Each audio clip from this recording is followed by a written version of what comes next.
अर्डिनल utility analysis, यसलाई उपयोगिताको क्रमवाचक विश्लेषण भनेर भन्छौँ। अर्को भाषामा इन्डिफरेन्स कर्भ एनालाइसिस, तटस्थ वक्ररेखा भनेर भन्ने चलन छ। सामान्यतया हामीले उपयोगितालाई मापन गर्नको लागि दुईटा विधिहरू अपनाउँछौँ।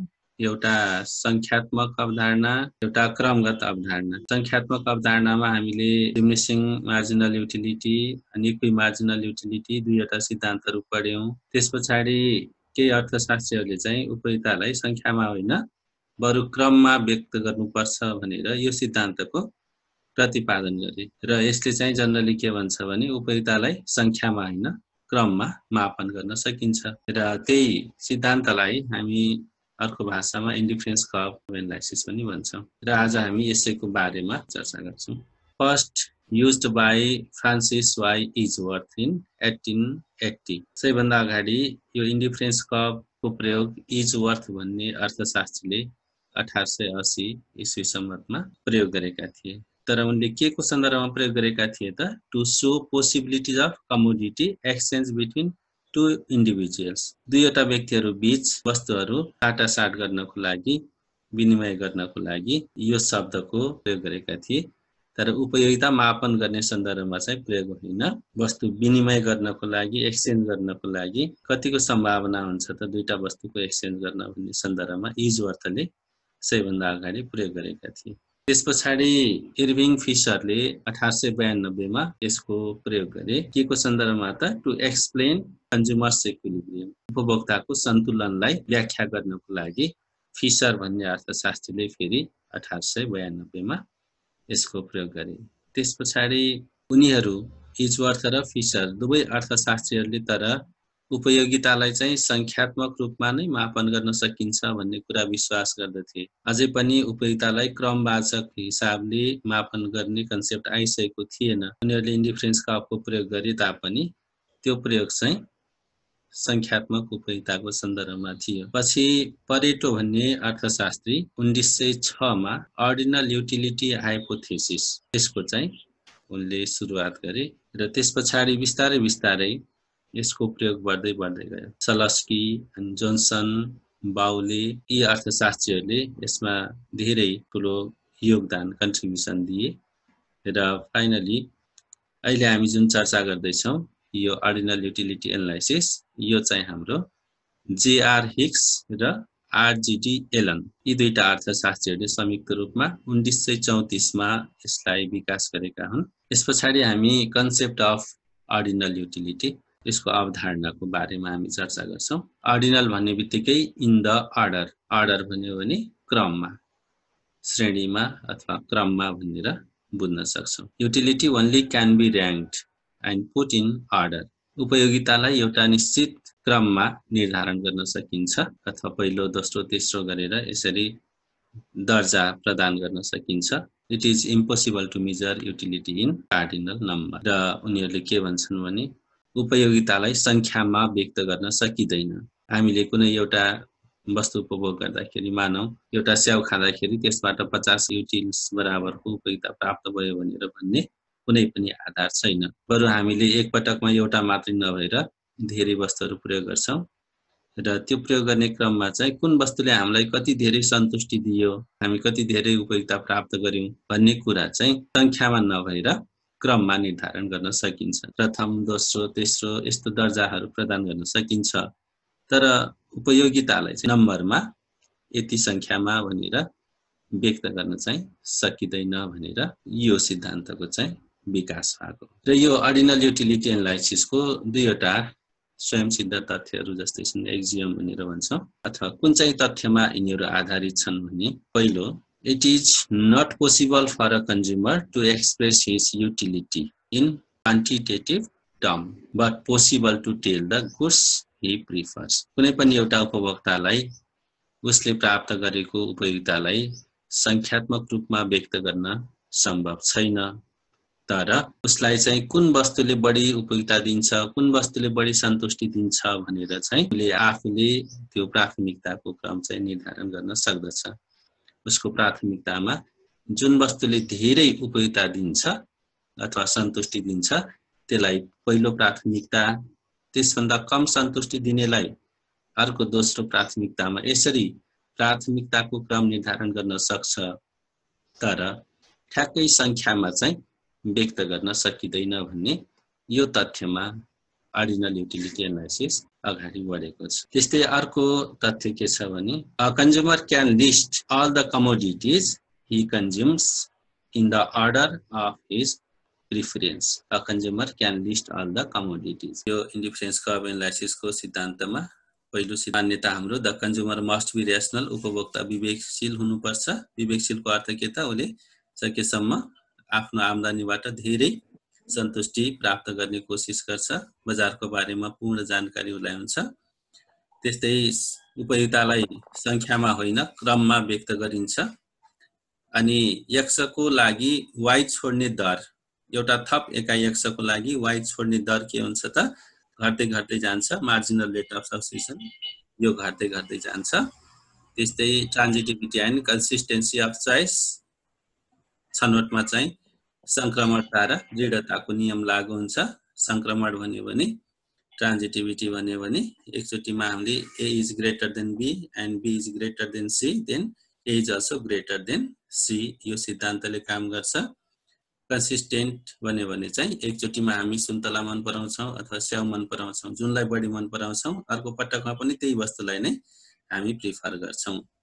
If A is greater than B in one period, then B is not greater in another भनेर।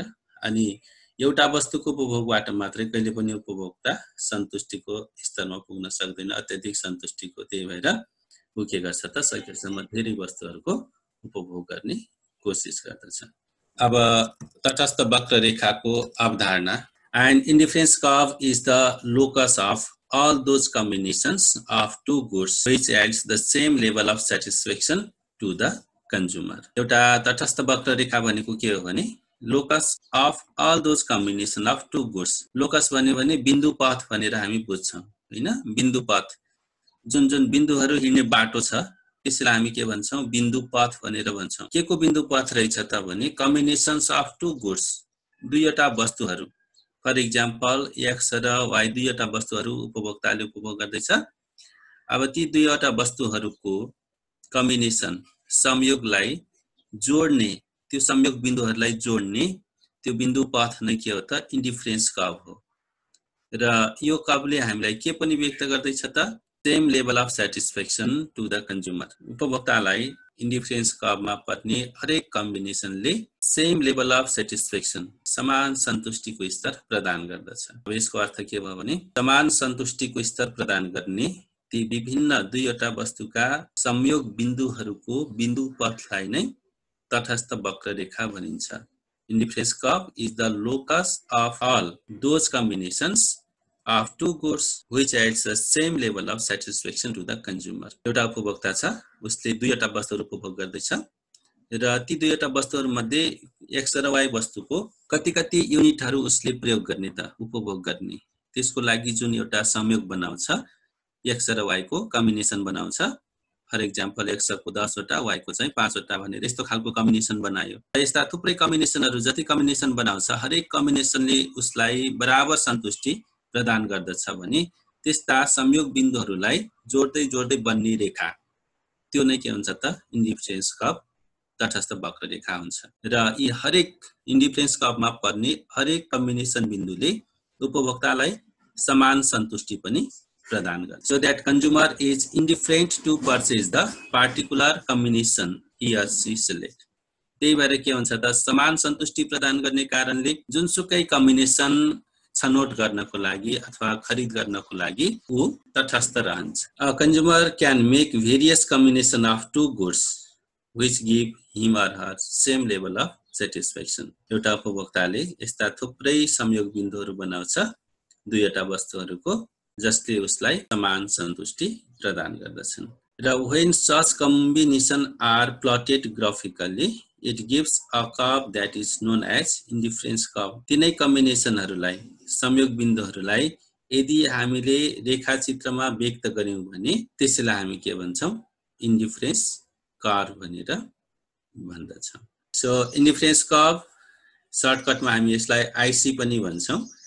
Is also known as isoutility curve. आइसोको अर्थ यहाँ के हो त सम अथवा बराबर, बराबर उपयोगिता प्रदान गर्ने रेखा, आइसोयुटिलिटी कर्व और इक्वल युटिलिटी कर्व। अर्को भाषामा भन्दाखेरि इक्वल युटिलिटी कर्व भनेर भन्न सकिन्छ। अब त्यसको लागि सबैभन्दा अगाडि हामी एउटा इन्डिफरेन्स शेड्युल तटस्थ सूची भनेर भन्छौँ, यसको निर्माण गर्छौँ। अब इन्डिफरेन्स शेड्युल भन्यो भने उपभोक्ताले दुईवटा वस्तुहरू उपभोग गर्दैछ, एक्स र वाई हैन, त्यसको ले कम्बिनेसन देखाउँछ। एकातिर commodity X, commodity Y, X र वाई को दुईवटा वस्तुहरूको विभिन्न परिमाण र त्यसको कम्बिनेसन उसले चाहिँ यहाँनिर, जस्तै ए कम्बिनेसन, उसँग पहिलो हाम्रो मान्यता के छ भने आम्दानी निश्चित छ अनि बजारमा त्यो वस्तुको मूल्य पनि के छ त निश्चित छ, त्यसको बारेमा मलाई पूर्ण सूचना छ, जानकारी छ। आफूसँग भएको त्यो आम्दानीलाई उसले दुईटा वस्तुहरूमा कसरी खर्च गर्ने जसबाट चाहिँ धेरैभन्दा धेरै सन्तुष्टिले प्राप्त गर्न सकोस्, त्यो खोजी गर्ने क्रममा उसले कम्बिनेसन ए सुरुमा एउटा यस्तो खालको परिकल्पना गर्दछ जसमा एक्स को एउटा वाई को 14 वटा युनिटहरू उसले खरिद गर्यो भने ऊ एउटा निश्चित सन्तुष्टिको स्तरमा पुग्दछ भन्ने उसले कल्पना गर्छ। दुईटा वस्तुहरू उसले एक पटकमा उपभोग गर्दैछ जसमध्ये एक्स को चाहिँ एउटा युनिट, वाई को चाहिँ 14 वटा युनिट प्रयोग गर्यो भने एउटा यस्तो खालको कम्बिनेसन, दुईटा वस्तुको एउटा कम्बिनेसन उसले निर्माण गर्यो, जसलाई हामी कम्बिनेसन ए भनेर भन्यौं। अब अर्को तरिकाबाट पनि यो यतिकै बराबर सन्तुष्टि हासिल गर्न सकिन्छ कि भनेर उसले कोसिस गर्छ। त्यो कोसिस गर्ने क्रममा उसले फेरि अर्को एउटा कम्बिनेसन बी कम्बिनेसन परिकल्पना गर्छ जसमा उसले अब एक्स को एउटा मात्रै कमोडिटी छ, वाई को 14 वटा छ भने यसो गरे पनि हुन्छ, एक्स को एउटा युनिट थप्ने हो भने एक को ठाउँमा दुईवटा गर्ने हो भने अब कमोडिटी वाई को चाहिँ के गर्नु पर्ला त केही एकाइहरू चाहिँ हामीले रिड्युस गर्नुपर्छ, घटाउनु पर्ने हुन्छ। कारण के त हामीसँग आम्दानी के छ सीमित छ, त्यही सीमित आम्दानी कमोडिटी एक्स को एउटा र कमोडिटी वाई को 14 वटा गर्दाखेरि जति त्यसको आम्दानी त्यो ती वस्तुहरूमाथि खर्च गर्नको लागि छुट्टाएको छ, आम्दानीमा परिवर्तन त हुँदैन, आम्दानी बढ्दैन। त्यो कारणले यदि एक्स को दुईवटा उपभोग गर्ने हो भने, खरिद गर्ने हो भने वाई को केही एकाइहरू चाहिँ घटाउनु पर्ने हुन्छ। त्यसको लागि उसले वाई को जम्मा 10 वटा मात्र युनिट उपभोग गर्न चाहन्छ।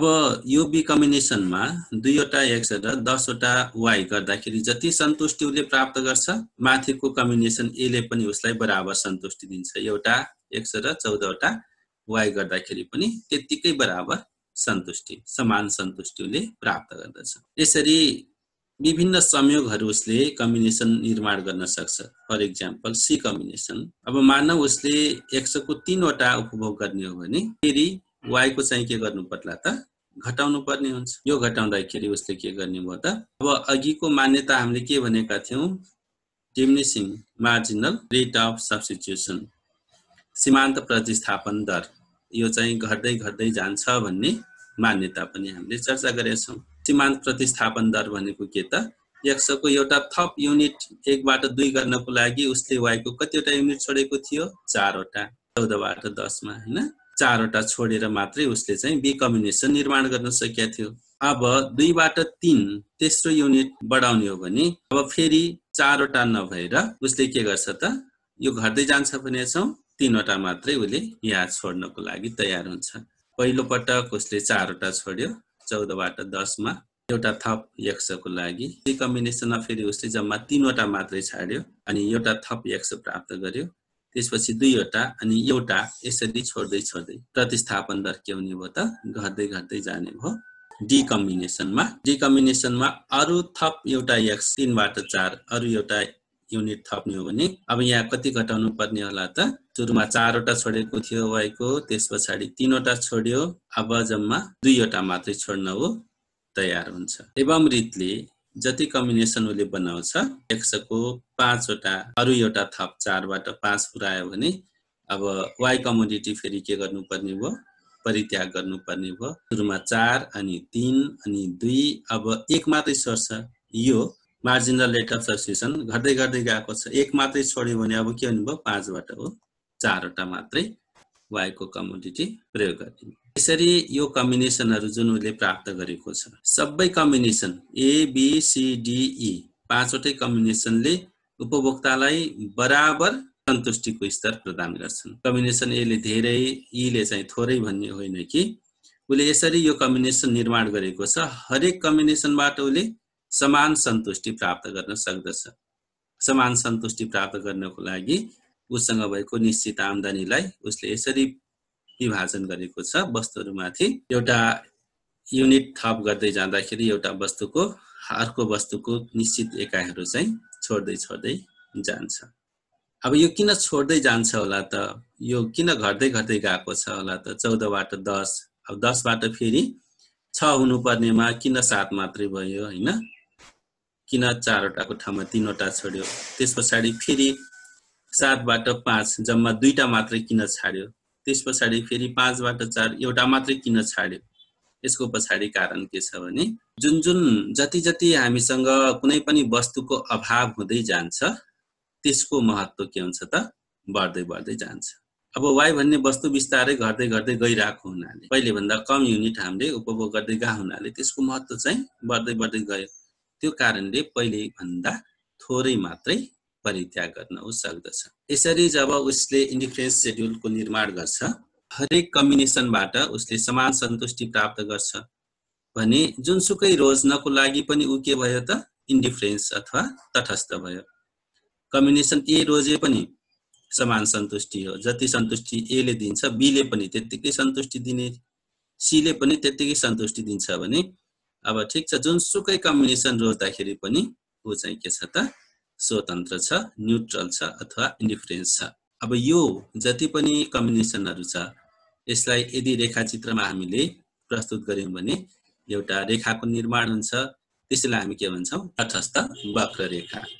तटस्थ वक्र किन भनियो त उ तटस्थ छ हरेक कम्बिनेसनहरु चुज गर्नको लागि किनकि हरेक कम्बिनेसनलाई बराबर सन्तुष्टि प्रदान गरिरहेका छन्। एक्स एक्सिस र वाई एक्सिस दुईवटा एक्सिसहरुमा हामीले दुईवटा वस्तुहरु उपभोग गर्दै छौं एउटा एक्स वस्तु कमोडिटी एक्स लाई एक्स एक्सिसमा कमोडिटी वाई लाई वाई एक्सिसमा हामीले यसरी देखायौं। अब सुरुमा हामीसँग एक्स को 5 वटा युनिटहरु उपभोक्ताले खरिद गरेको छ। त्यस्तै अब वाई को चाहिँ हाम्रो म्याक्सिमम हाम्रो कति थियो 14 सम्मको र्याङ्कलाई देखाउनको लागि दुई दुईको डिफरेन्समा हामीले यसरी यहाँनिर ग्राफमा 2 4 6 8 10 12 14 सम्म यसरी देखायौं। अब पहिलो ए कम्बिनेसनको हाम्रो शेड्युलमा एक्स को एउटा र वाई को 14 वटा वस्तुको प्रयोगबाट कम्बिनेसन ए को निर्माण भएको छ हैन। एक्स को चाहिँ कति एउटा वाई को 14 वटा यो कम्बिनेसनलाई हामीले के भनेका छौं बिन्दु ए भनेर नाम दिएका छौं। पहिलो कम्बिनेसन उले निर्माण गर्यो यसबाट जति सन्तुष्टि उले प्राप्त गरेको छ त्यतिकै सन्तुष्टि फेरि अर्को कम्बिनेसन बी बाट पनि प्राप्त गर्न सक्छ। जस्तै त्यसको लागि उसले एक्स को यदि पहिले भन्दा अरु एउटा थप एकाइ दुईवटा एकाइ प्रयोग गर्ने हो भने अब वाई को एकाइहरु निश्चित घटाउनु पर्ने हुन्छ। उले कतिमा घटायो त 14 बाट 10 मा घटाउँदाखेरि यो जुन बिन्दु हामीले प्राप्त गर्यौं यसलाई कम्बिनेसन बी भनेर हामीले नाम दियौं हैन। आइदर ए अर बी दुईटै कम्बिनेसनले उसलाई बराबर सन्तुष्टि दिन्छ। एउटामा 1x + 14y को कम्बिनेसन छ अर्कोमा 2x + 10y को कम्बिनेसन छ।